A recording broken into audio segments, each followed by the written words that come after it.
ভালোবাসা ভালোবাসা আসলে কি? প্রেম। যেখানে ভালোবাসা নিষিদ্ধ সেখানেই জন্ম নেয় চিরন্তন আকাশের যেমন কোনো প্রান্ত নেই, ভালোবাসাও তেমন কোনো গণ্ডি নেই। রাত্রির আকাশে হাজার তারার মাঝে যেমন একটি তারা আলাদা করে জ্বলে ওঠে, তেমনভাবেই ওর চোখের দিকে তাকিয়ে আমি আমার শত বছরের অন্ধকার জীবনে প্রথমবার আলো ছোঁয়া পেয়েছিলাম। আনাস্থাসিয়া, আমার সৎ বোন, আমার মায়ের দ্বিতীয় স্বামীর প্রথম পক্ষের মেয়ে, ভ্যাম্পায়ারের মাঝে বেড়ে ওঠা এক সাধারণ মানবী, অথচ ওর চোখ জোড়া ঠিক শীতের সকালে শিশির ভেজা পদ্মপাতার মতোই নিভৃত, নরম, কিন্তু একটু স্পর্শ করলেই বুক কাঁপিয়ে দেওয়ার ক্ষমতা রাখে। আমরা সৎ ভাই বোন, এটাই সমাজের নিয়ম, আর মেসোডোনিয়ার রাজ্যে তো তাই বলে। অথচ আমাদের রক্তের কোনো মিল নেই, নেই মায়ের কোলে একসাথে বড় হওয়ার স্মৃতি। তবুও ও আমার সৎ বোন, এ সত্য আমি চাইলেও মুছতে পারি না। আমার নিজের অনুভব থেকেও পালাতে পারি না। আমি জর্জিওস মিওলিস, এক পুরনো শক্তিশালী ভ্যাম্পায়ার। বন জঙ্গল পাহাড় পেরিয়ে ছায়ার নিচে বেঁচে দেখেছি, মৃত্যুর মুখোমুখি হয়েছি। তবুও আনাস্থাসিয়ার পাশে দাঁড়িয়ে মনে হয়েছিল আমি শুধুমাত্র একজন মানুষ, এক প্রেমিক। আমি জানি এই টান অন্যায়, সমাজ বলে এ পাপ, জগৎ বলে এটা অপরাধ, কিন্তু হৃদয় কি কোনো নিয়ম মানে? প্রকৃতি তো নিয়ম না মেনে আপন খেয়ালে চলে। নদী যেমন নিজের ইচ্ছায় পথ ভাঙে, ফুল যেমন নিজে থেকেই ফুটে ওঠে, তেমনি আমার ভালোবাসাও গড়ে উঠেছে আপন গতিতে। ওর নাম শুনলে আমার হৃদয় যেন বসন্ত নেমে আসে। আমি এক রক্তচোষা, কিন্তু রক্তের গন্ধ ভুলে গিয়ে ওর গায়ের সুবাসে বেঁচে থাকতে চাই। ওর দিকে তাকালেই আমি আমার দানব সত্তাকে ভুলে যাই। তখন আমি শুধু একজন প্রেমিক হয়ে যাই, যে প্রেমিক তার ভালোবাসার জন্য সব কিছু ছাড়তে পারে, এমনকি পৃথিবীও। গ্রীষ্মকাল 1941, বলকান উপদ্বীপের দক্ষিণে পাহাড় ঘেরা এক পুরনো অঞ্চল মেসোডোনিয়া। সেখানে এক সুউচ্চ পর্বতের চূড়ায় দাঁড়িয়ে আছে কালো পাথরের তৈরি এক প্রাচীন দুর্গ। তার উঁচু প্রাচীর, মিনার আর গথিক তোরণ যেন শতাব্দীর ইতিহাসের সাক্ষী। এই দুর্গের নিচেই আছে এক গোপন গুহা, আর সেই গহীনে লুকানো এক অজানা রাজ্য। সেখানে বাস করে রক্তপিপাসু এক জাতি ভ্যাম্পায়ার। এই গোপন রাজ্যের শাসক রাজা ডোরাথোস ফাবিয়ার, তার পিতা আলেকজান্ডাস দিনে ছিলেন মানব রাজা, আর রাতে রূপ নিতেন ভ্যাম্পায়ারে। তার হাত ধরেই রাজ্যের সৃষ্টি হয়েছিল। রাজা ডোরাথোসের প্রথম স্ত্রী এফিমিয়া ছিলেন সংযত আর দৃঢ় চরিত্রের। তাদের 3 সন্তান, 2 জন পুত্র আর একমাত্র কন্যা। সেই কন্যাই এই কাহিনীর মূল কেন্দ্র, আনাস্থাসিয়া। আনাস্থাসিয়া দেখতে অপূর্ব, হরিণের মতো চোখ, গোলাপি ঠোঁট আর কোমর ছোঁয়া কালো ঘন রেশমি চুল। কিন্তু সে কোনো ভ্যাম্পায়ার নয়, সে এক মানব কন্যা। পরিবারের সবাই ভ্যাম্পায়ার হলেও একমাত্র মানুষ সন্তান সেই। পরিবারের সকলে তাকে সংক্ষেপে সিয়া বলে ডাকে। ডোরাথোসের দ্বিতীয় স্ত্রী হেলেনার রয়েছে 3 সন্তান, ইনেসা, ইরিয়া আর এমিলিয়াস। তারা সবাই দক্ষ এবং ভয়ঙ্কর ভ্যাম্পায়ার। দক্ষিণ অঞ্চলের উত্তরাধিকার তাদের হাতে। অথচ সিয়া অন্ধকার রাজ্যে যেন এক অচেনা আলোর রেখা। দিনে দুর্গ যখন নিস্তব্ধ আর ভ্যাম্পায়াররা কফিনে ঘুমিয়ে থাকে, তখন সিয়া বেরিয়ে পড়ে পাহাড়, জঙ্গল আর গ্রামের পথে। তার একমাত্র সঙ্গী কালো ঘোড়া ফিলিপের সাথে, কিন্তু তাকে তাড়া করে ফিরেছে এক ভবিষ্যদ্বাণী। 18 বছর পূর্ণ হলে এক রক্ত চন্দ্রগ্রহণের রাতে তার মানব সত্তা হারিয়ে যাবে আর সে হয়ে উঠবে পূর্ণ ভ্যাম্পায়ার। এখন সিয়ার বয়স 18-তে পা দিয়েছে সবেমাত্র, আর 18 শেষ হয়ে 19-এ পা রাখলেই তার জীবন বদলে যাবে একেবারে। সময় হয়ে এসেছে, কিন্তু তার মন এখনো মানুষের মতো। সে আলো ভালোবাসে, স্বাধীনতা ভালোবাসে, আর নিজের প্রিয় মানবসত্তাকেই আঁকড়ে থাকতে চায়। রাতের গভীরে হঠাৎ অসুস্থ হয়ে পড়লেন রাজা ডোরাথোস। শতাব্দীর পর শতাব্দী মানুষের রক্ত পান না করায় তার দেহ নিস্তেজ হয়ে পড়েছে। ভ্যাম্পায়ারদের মৃত্যু না থাকলেও একসময় তারা চিরসমাধির পথে চলে যায়। ডোরাথোস বুঝলেন তার সময় ঘনিয়ে এসেছে। তিনি সেনাপতি ফোর্টিসকে গোপনে ডেকে বললেন, আমার সময়ের শেষ নিকটবর্তী ফোর্টিস। আগামী কাল আমার সব সন্তানকে একত্র করো, তবে খেয়াল রেখো রাজ্যের কেউ যেন এই মুহূর্তে কিছু টের না পায়। পরদিন সন্ধ্যায় সিংহ সভা। প্রাসাদে সিংহ সভা ভরা। মোমবাতির আলোয় ধূসর পাথরের হল, উঁচু ছাদ থেকে ঝুলছে পুরনো ফানুস। বাতাস যেন ভারী হয়ে আছে। সবার চোখ সিংহাসনের দিকে স্থির। ডোরাথোসের পুত্ররা ফিসফিস করছে, এই অদ্ভুত সমাবেশের অর্থ কী? আর ভিড়ের মাঝের এই সবার থেকে আলাদা সিয়া রাজ্য বা সিংহাসনের প্রতি তার কোনোই টান নেই। বিরক্ত মুখে দাঁড়িয়ে থেকে একসময় সব উপেক্ষা করে নিঃশব্দে প্রাসাদ থেকে বেরিয়ে এলো সিয়া। বাইরে দুর্গ জুড়ে উদ্বেগের ছায়া। আসিয়া হাঁটছে বাগানের স্যাঁতসেঁতে পথে, তার মন মুক্ত আকাশে। জঙ্গলের ধারে থেমে সে ডাকলো, ফিলিপ, ফিলিপ। আর তখনই ঝোপ ফুঁড়ে বেরিয়ে এলো তার কালো ঘোড়া, যার চোখে বুদ্ধি আর দেহবল। সিয়া লাফ দিয়ে উঠে পড়ল ফিলিপের পিঠে। লাগাম টানতেই ফিলিপ ছুটে চলল জঙ্গলের আঁকাবাঁকা পথে। বাতাসে উড়ে যায় সিয়া চুল। রাজ্যের জাঁকজমক, সিংহাসনের রাজনীতি সব পিছনে পড়ে যায় এক মুহূর্তে। ভিতরে সিংহা ও সভায় টান টান নীরবতা। রাজা ডোরাথোস সিংহাসন ছেড়ে উঠে দাঁড়াতেই দরজায় কড়া নাড়ে সেনাপতি ফোর্টিস। গম্ভীর কণ্ঠে জানায়, নতুন রাজার আগমন ঘটেছে। ধীরে ধীরে প্রবেশ করে একদল সৈন্য। তাদের মাঝখান দিয়ে এগিয়ে আসে একজন দীর্ঘদেহী গম্ভীর পুরুষ, যার মাথায় কালো হুড টানা, গাঢ় রেশমি পোশাকে আবৃত। পোশাক কোমর পর্যন্ত ঢলে আছে। হুড মুখের বেশিরভাগ অংশটা ঢেকে রেখেছে, শুধু ঠোঁটের হালকা রেখা দেখা যাচ্ছে। হাঁটার সময় পায়ের শব্দ নেই বললেই চলে। তার উপস্থিতিতেই বাতাস ভারী হয়ে ওঠে। কোমরে পাথরের বেল্ট, যেটার মাঝে খোদাই করা এক অদ্ভুত প্রতীক, রক্তপিপাসু রাজবংশের চিহ্ন। পায়ে পড়েছে চকচকে কালো রাজকীয় বুট। এই সেই জর্জিস মিউলিস, প্রাচীন রক্তের অধিকারী দক্ষিণ রাজার রাজপুত্র। যেন বহুদিনের নির্বাসন ভেঙে আজ ফিরেছে নিজের রাজ্যে। সিংহাসনের সামনে এসে থামল সে। তার মাথা নিচু করা, হুড তোলা। এবার একেবারে চোখ তুলে সৎ পিতার দিকে তাকায়, আর পুরো হলঘর নিঃশ্বাস আটকে রেখে তাকে দেখে আর জন্য।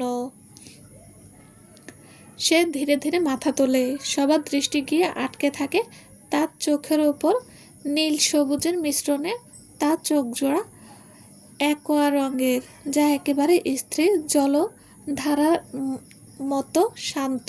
তবু তলায় অদৃশ্য স্রোত যেন বয়ে যাচ্ছে, গোটা একটা সমুদ্র যেন বাস করছে সেই চোখ জোড়ায়।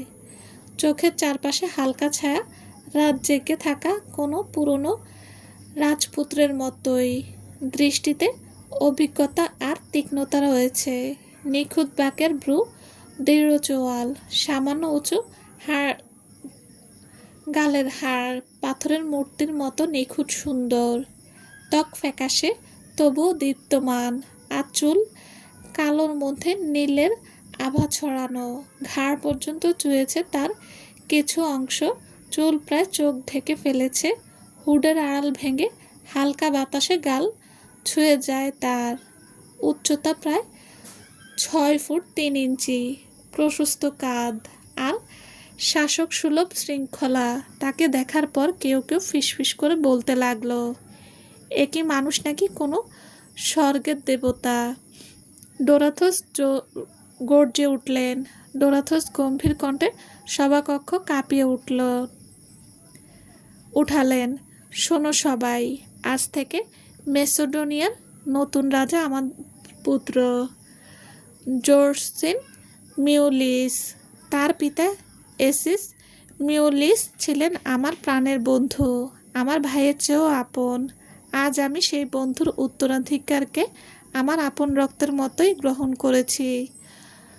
জর্জিওর তা হাতে থাকবে সিংহাসনের ভার, রাজ্যের সুরক্ষা আর শৃঙ্খলার সমস্ত দায়িত্ব। সঙ্গে সঙ্গে আনন্দে দাঁড়িয়ে গর্জে উঠল, কিন্তু বাবা, সে তো আমাদের সৎ ভাই, তার রক্তে তো আমাদের রাজ পরিবারের রক্ত নেই। ডোরাথস বজ্রকণ্ঠে বলল, খামোশ। এক মুহূর্তে সভা স্তব্ধ হয়ে গেল। জর্জিও ধীরে কাঁধ সোজা করলো, আর তার চোখে দৃষ্টি গিয়ে পড়ল সকলের উপর, আর তার দৃষ্টি দৃঢ়তায় আর কেউ কথা বাড়ালো না। পাশে এই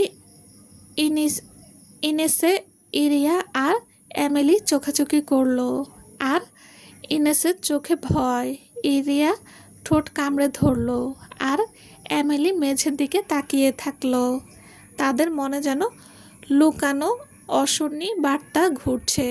তারপর মুহূর্তের নীরবতার পর রাজা আবার বললেন, কিন্তু এই রাজ্যের ভবিষ্যৎ আমি আগেই নির্ধারণ করেছি। আমার কন্যা আনাস্তাসিয়া যখন 19 বছরে পদার্পণ করবে, তখন সেই হবে মেসোডোনিয়ার একমাত্র রানী এবং প্রকৃত উত্তরাধিকারী। ততদিন পর্যন্ত জর্জিও রাজত্ব করবে আর সিংহাসনকে রক্ষা করবে তার শক্তি দিয়ে। এই সিদ্ধান্ত অটল এবং কেউ প্রশ্ন তুলতে পারবে না। রাজা ডোরোথেসের গম্ভীর কণ্ঠে মিলিয়ে যেতেই সভাকক্ষে মুহূর্তের জন্য নিস্তব্ধতা নেমে এলো। সবাই মাথা নত করে সিদ্ধান্ত মেনে নিচ্ছে, কিন্তু কোণের দিকে বসা হেলেনা আর তার কন্যারা একে অপরের দিকে তাকিয়ে ফিসফিস করতে লাগলো। ইনেসা ঠোঁট কামড়ে বলল, তাহলে সিংহাসনের আসল উত্তরাধিকারিণী তবে ওই মানবী সিয়া, আমরা কেবল বসে বসে দেখব।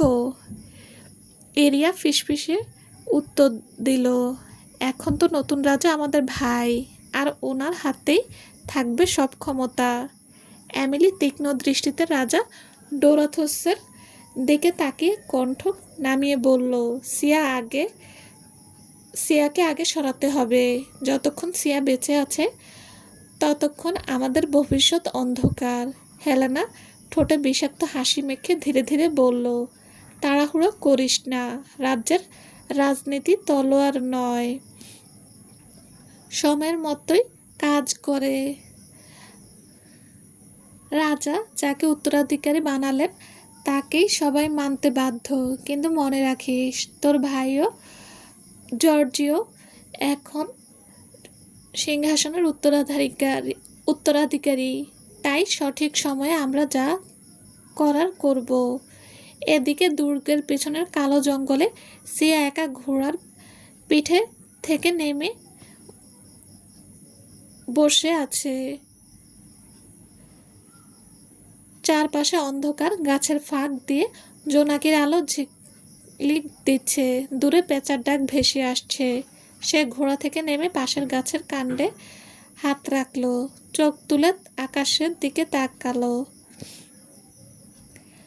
চাঁদের আলো গাঢ় কালো মেঘের ঢেকে গেছে। নিঃশ্বাস ফেলতে ফেলতে সিয়া ফিসফিস করে বলল, আজ রাজ্য পেল তাদের নতুন রাজা, আর আমি এখনো এক রহস্য নিজের মধ্যেই আটকে আছি। রাজকন্যা হয়েও আমি মুক্ত নই, শুধু সময়ের অপেক্ষা।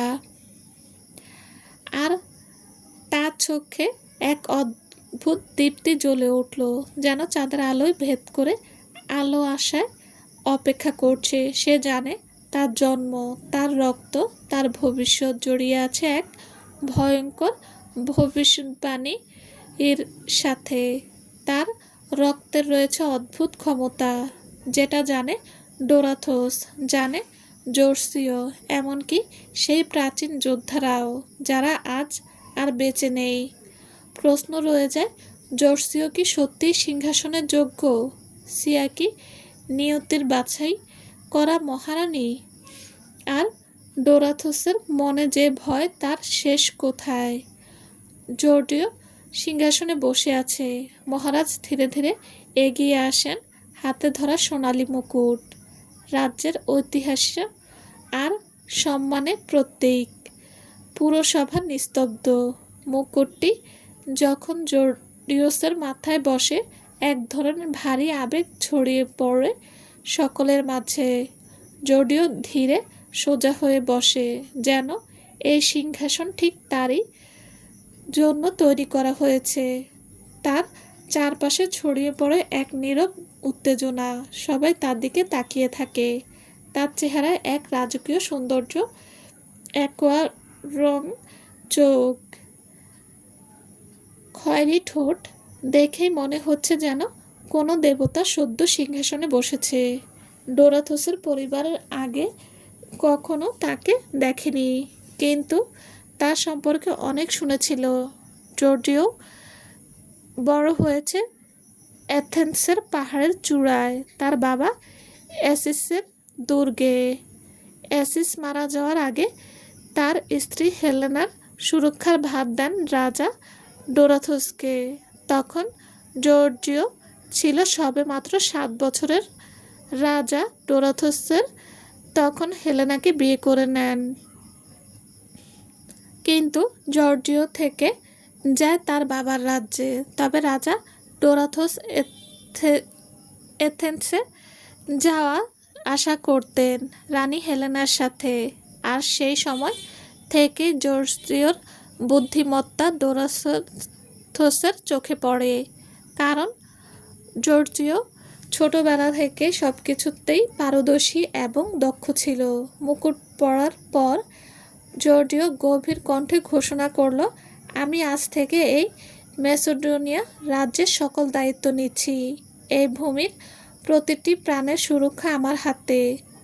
মহারাজের দেওয়া এই সম্মান আমি রক্ষা করব, এবং এই রাজ্য আগের চেয়েও আরও শক্তিশালী হবে। তার কণ্ঠে ছিল আত্মবিশ্বাস, দৃঢ়তা আর শপথের ছাপ। সবাই নত হলো সম্মানে, তবে কিছু কিছু চোখে ছিল দ্বিধা। আন্দে আর আরজি চুপচাপ, কিছু বলছিল না, কিন্তু ভেতরে ভেতরে দ্বন্দ্ব স্পষ্ট। তারা কি সৎ ভাইয়ের শাসন মেনে নেবে? অন্যদিকে ইনেসা, ইরিয়া আর এমিলি ছিল গর্বিত এবং খুশি। আর সবচেয়ে আনন্দিত হলো হেলেনা, এক মা হিসেবে, এক রানী হিসেবে। তবে যদিও জানে দায়িত্ব সহজ নয়। রাজ্যকে রক্ষা করতে হলে শুধু শত্রুদের নয়, বরং পরিবারের আর সবার ভেতরের অসন্তোষও সামলাতে হবে। বিশেষ করে আন্দেয়াস আর আরজিয়াসকে সাথী করে তুলতে হবে, তাদের সম্মান রেখেই।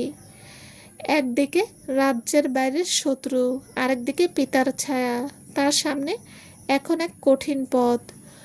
জর্জিও চুপচাপ মনে মনে ভাবল, আমি কি পারবো এই রাজ্যকে সঠিক পথে নিতে? সেই মুহূর্তে কেউ টের পেল না। এক অজানা বিপদ তার খুব কাছেই ছিল। সন্ধ্যার নরম বাতাসে ভেসে আসছিল বাগানের ফুলের মিষ্টি গন্ধ। সিয়া ঘোড়া থেকে নেমে ধীরে ধীরে এগিয়ে আসে প্রাসাদের পশ্চিম পাশে ছোট্ট বাগানটিতে। এটা তার শৈশব থেকেই প্রিয় জায়গা। ঘোড়ার লাগাম ঢিলে করে বাঁধল সে, হাতে লণ্ঠন তুলে নেয়, গ্রাউন্ড সামলে এগোয় নার্গিস ফুলের দিকে, যে ফুল তার খুব প্রিয়। এই বাগান সে নিজে গড়েছে, প্রতিটি গাছের তার স্পর্শ, তার ভালোবাসা রয়েছে। নার্গিসের সাদা হলুদ পাপড়িগুলো যেন মেয়ের সাজে সেজে আছে।